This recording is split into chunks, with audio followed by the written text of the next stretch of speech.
Okay, so Overwatch has been out for a year now, and we still haven't been able to fix this issue. Ever since the beginning of Overwatch, I was wondering, it seems as if the new players introduced into the game for Overwatch 2 are boosting the rest of the players up in the higher echelons of Overwatch.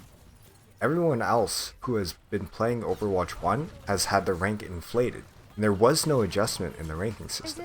And there are many people who have talked about this before, and I had some inspiration from the SK What's Wrong with Competitive Overwatch. Right now there's a mass of players in Overwatch that are stuck in GM who do not deserve to be in GM. Now this is a hot take.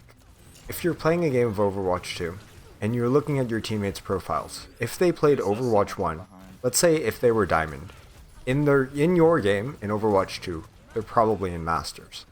And to explain this, there are many different factors that could possibly come into play. For example, maybe they just got better. Maybe they weren't playing as much in Overwatch 1 as in Overwatch 2, and they've had the seasons to grind back up.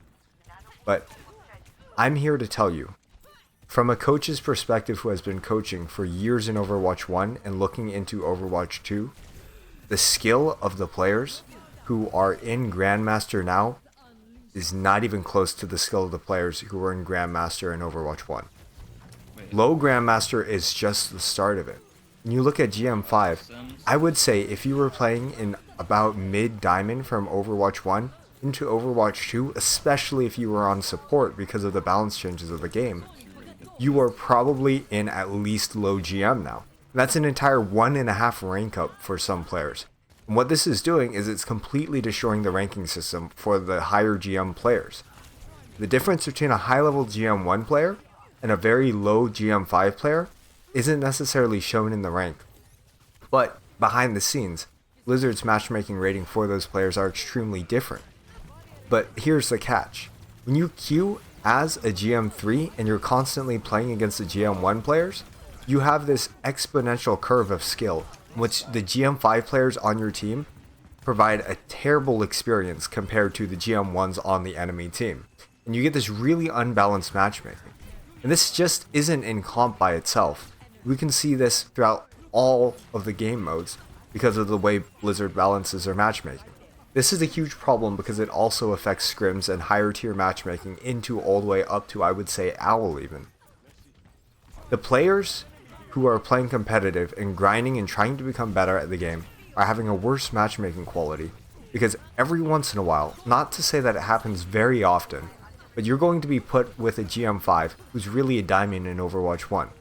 And if you are a very serious player trying to focus on teamwork and improvement, the level of a diamond player from a coach's perspective, I would know because I used to be in diamond.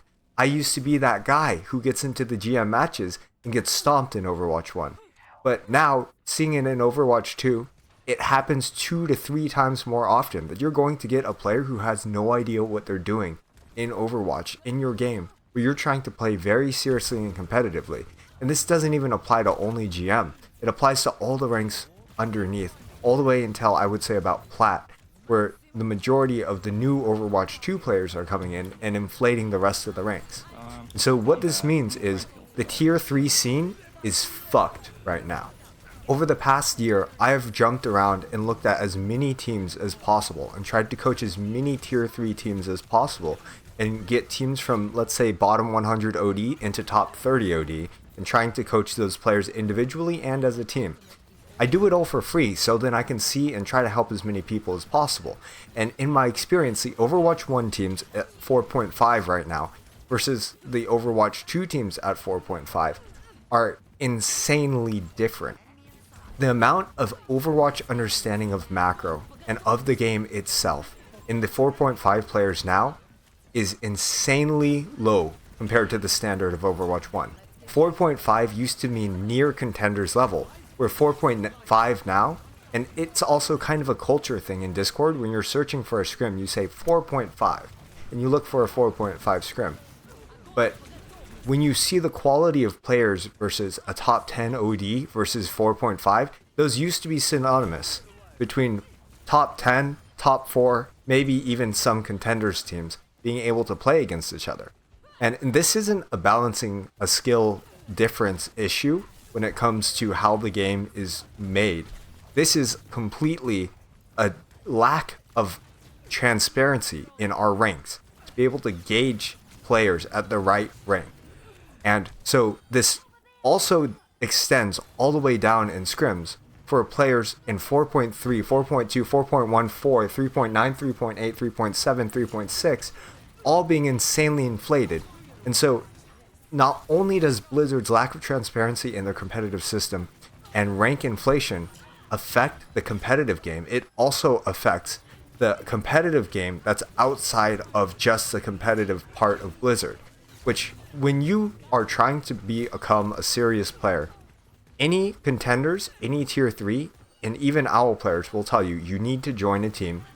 You need to figure out how to play Overwatch through either coaching, lots of experience, or by playing with other people who will tell you how to play with their team compositions. And the problem here is that if you go into a tier 3 team that is trying to get a high placement in OD, the rank inflation is so bad that you cannot find a good team unless you are in the upper echelons of top 500. It used to be that anyone in top 500, and maybe even GM, you can see the rank 4.3 peak, 4.2 peak.